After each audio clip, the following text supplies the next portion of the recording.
Hello friends, we're back again, and I think I'm told one of our followers that I was going to demonstrate a propagation station.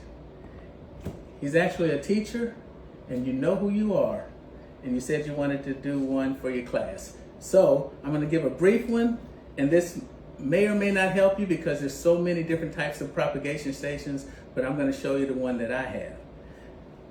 Over here, if you look, this propagation station always has plants in it. I never have this emptied out. And if we have guests coming, sometimes I'll substitute some of these plants with some cut flowers, and it really makes a difference and it looks really pretty. I have a couple of these at our house, and I also plant in little jars and glasses and stuff like other people do from time to time.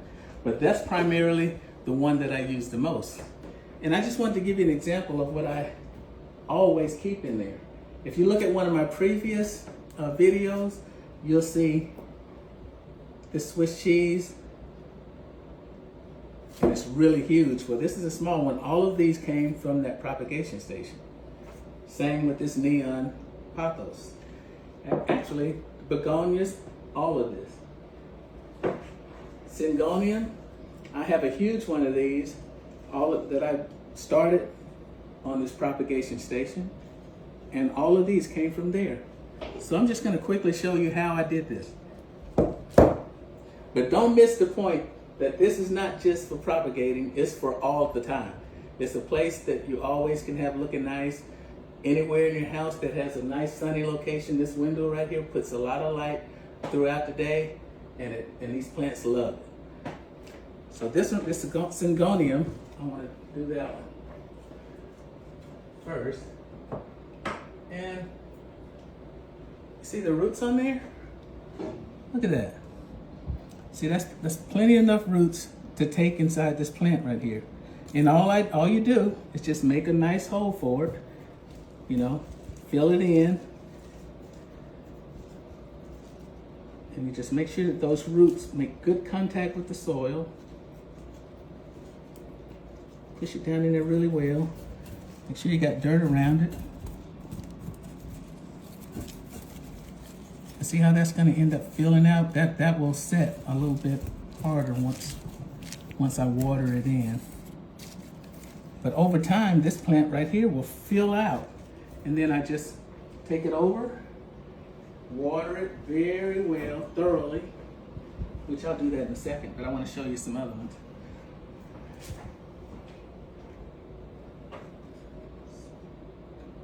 Look at that. Look at all the roots there, that neon pothos. And I actually have one here. I have a large one in our living room. And I also have them throughout the house. I have one in the dining room as well. But these do great. They grow really fast, and they do really well going up a pole. I like them, that the leaves get larger when you put them on a pole. See, I have a couple of these. Look at the roots there. So as I did with that plant, you just stick it down in there, find a space where you can put it down in there really well, fill out the pot. And once you get a really full pot, you can always transfer these into a larger pot and just continue to grow your own plants. Because our goal really is for you to grow plants for yourself and to share with your family and friends. Stop paying a lot of money in these stores, buying them over and over. And while I say that, I started doing this because I felt like if I got one plant and it died, I had no way of getting it again. So normally when I buy a plant, one of the first things I do is take a cutting from it so that I can start a backup plant. So that was my goal. And then I just started having fun with these. My daughter bought one of those plant stations, propagation station. And since then, I've been doing this. So I just want to share it with you. Oh, I was not going to do this. I was going to try to move on to the next plant. But we'll go ahead and do it. See I filled that in right there? Look how full that plant's got. Now, I won't need to put any more in this pot, but I can start a new one And I would just come up like this, take a cutting from there. When it grows up, just put it right into that propagation station. By the way, all of this syngonium came from there, but I brought this out to show you something.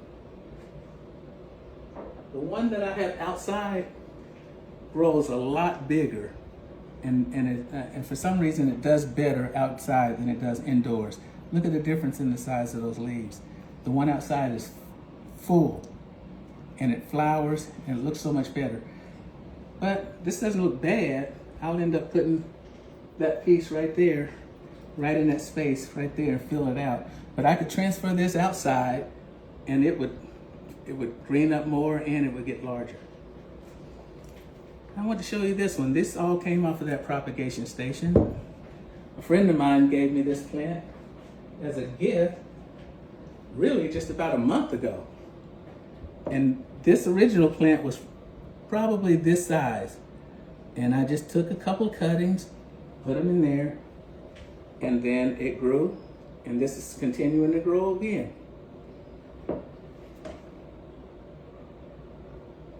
Well, if you have any questions, feel free to put them in the comments. And if you're not already add me on this page, because I plan to do a whole lot more things to help you become a better plant person. Thank you.